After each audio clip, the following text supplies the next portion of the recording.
पुष्पा ने उठाया बड़ा कदम, दिलीप को निकाला बापुद्रा चोल से धक्के मारकर। जी हाँ, इस वक्त तक कादम्बरी ने बड़ी चालाकी से दिलीप के हाथों ही उसके बेटे यानी कि अश्विन के ऊपर हमला करवा दिया था। दिलीप जिसे तो यह भी नहीं पता था कि वह अश्विन के ऊपर हमला करवाने का ऑर्डर दे रहा है। जी हाँ, इस वक्त तक इस हमले में अश्विन पूरी तरह से घायल हो जाता है। पुष्पा को जैसे ही इन सारी ही चीजों के बारे में पता चलता है कि किस तरीके से दिलीप ने ही अश्विन के ऊपर यह हमला करवाया था, तो इसके बाद यहाँ पर पुष्पा कुछ ऐसा करती है जिसे जानकर आप भी दंग रह जाओगे। तो आखिर ये पूरी कहानी क्या है, आइए जानते हैं आज की इस वीडियो में। कहानी की शुरुआत में हम देखते हैं कि किस तरीके से मनवा जो कि सनाया के पास जाती है और मनवा सनाया के ऊपर काफी गुस्सा हो जाती है। मनवा कहती है, सनाया अब तो तुझे शांति मिल चुकी होगी, तूने मेरा और चिराग का ब्रेकअप करवा दिया ना, लेकिन मैं तुझे आप बताना चाहती हूँ जिस तरीके से तूने चिराग का कान भरकर हमारा ब्रेकअप करवाया है ना। सनाया कहती है, मनवा तेरा और चिराग का ब्रेकअप हो गया और पहली बात तो मुझे इस बारे में नहीं पता है। मैं चिराग के कान क्यों भरूंगी, मैं तुम्हारा ब्रेकअप क्यों करवाऊंगी, मुझे उससे क्या मतलब। इस वक्त तक हम देखते हैं कि यहाँ पर मनवा सनाया के ऊपर इतना गुस्सा हो जाती है जिसके चलते यहाँ पर वह सनाया के ऊपर हाथ भी उठा लेती है, लेकिन यहाँ पर मनवा यह भूल चुकी थी कि उसका सामना सनाया से हो रहा है, जिसके चलते हम देखते हैं कि सनाया ईंट का जवाब पत्थर से देती है और सनाया की बोलती बंद कर देती है। सनाया उसे कह देती है, मनवा पहली बात तो यह कि मैंने तुम्हारा ब्रेकअप नहीं करवाया है और मुझे तो तुम्हारे द्वारा ही इस बारे में पता चला है। तुझे इतना ही गुस्सा करना है ना तो तू चिराग के पास जा, उससे गुस्सा कर, उससे पूछ कि उसने ब्रेकअप क्यों करा। अगले ही पल हम कादम्बरी को देखते हैं जो कि पुष्पा के पास आती है और उसे कहती है, पुष्पा मैं यह सोच रही हूँ कि कल तितली का बर्थडे था और मैंने उसके लिए काफी सारे गिफ्ट मंगाए थे, लेकिन मैं वह गिफ्ट तितली को नहीं दे पाई, इसलिए मैं सोच रही हूँ कि क्यों ना तितली को गिफ्ट के रूप में यह घर दे दिया जाए। यानी कि मेरा मतलब यह है कि इस घर को मैं तितली के नाम कर दूं।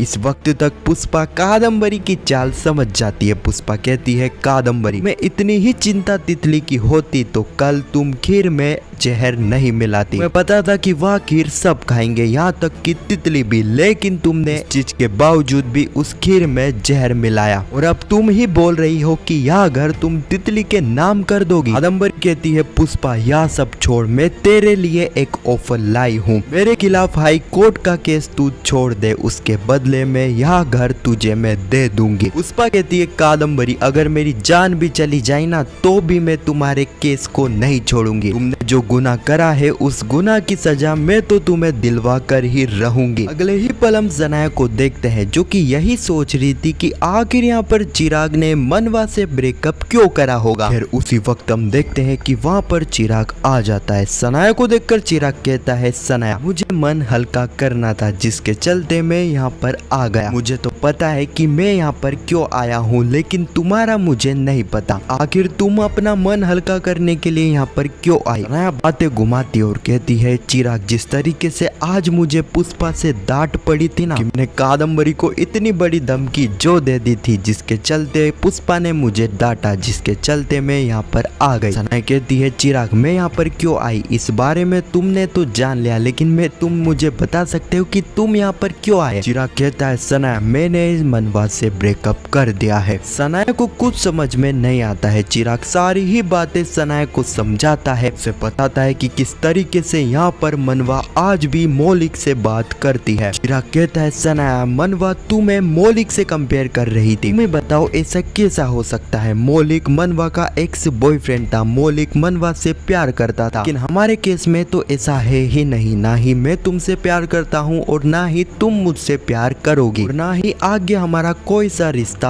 हो पाएगा और वैसे भी 6 महीने बाद तो हमारा डिवोर्स हो जाएगा। चिराग जैसे ही डिवोर्स की बात करता है तो यहाँ पर सनाया का मुंह पूरी तरह से उतर जाता है। सनाया साइड में जाती है, तभी सनाया के सामने अपना ही प्रतिबिंब आ जाता है। वही सनाया को कहती है, सनाया मुझे पता है कि तुम क्या सोच रही हो, तुम्हें चिराग से प्यार हो चुका है, जब तो तुम डिवोर्स की बात सुनकर इतना ज्यादा निराश हो गई। सनाया अपने ही प्रतिबिंब से कहती है, ये तुम क्या बोल रही हो, ऐसा कुछ भी नहीं है। सनाया का प्रतिबिंब कहता है, सनाया मैं तुम्हारी अंतर आत्मा हूँ और तुम मुझसे झूठ नहीं बोल सकती हो, मैं आज नहीं तो कल इस बारे में चिराग को बताना ही होगा ना, तो क्यों ना आज बता दो। अगर तुम बताना नहीं चाहती हो तो मैं चिराग के पास जाकर यह सब कुछ बता दूं। अभी हम देखते हैं कि यहाँ पर सनाया का प्रतिबिंब चिराग के पास जाता है। ना ही तो चिराग सनाया के प्रतिबिंब को देख सकता था और ना ही उसकी बातें सुन सकता था। तब भी यहाँ पर सनाया का प्रतिबिंब सनाया की तरफ से एक तरह चिराग को प्रपोज करता है। इसी वक्त हम देखते हैं कि यहाँ पर चिराग यही सोच रहा था। जैसे ही उसने सनाया से डिवोर्स की बात करी तो सनाया का मुंह इतना ज्यादा निराश क्यों हो गया। सनाया आखिर क्या चाहती है, क्या सनाया भी मुझसे प्यार करती है और सनाया ऐसा क्यों करेगी। इन सारी चीजों को सोचते सोचते चिराग वहां से चले जाता है। अगले ही पल हम देखते हैं यहाँ पर कादम्बरी जो कि दिलीप के पास जाती है और दिलीप को उसी ऑफर के बारे में बताती है जो ऑफर यहाँ पर कादम्बरी ने पुष्पा को दिया था कि यहाँ पर पुष्पा अपना केस वापस ले ले, बदले में कादम्बरी पुष्पा को उसका घर लौटा देगी। कादम्बरी कहती है दिलीप मैंने इतना अच्छा पुष्पा को ऑफर दिया था, लेकिन पुष्पा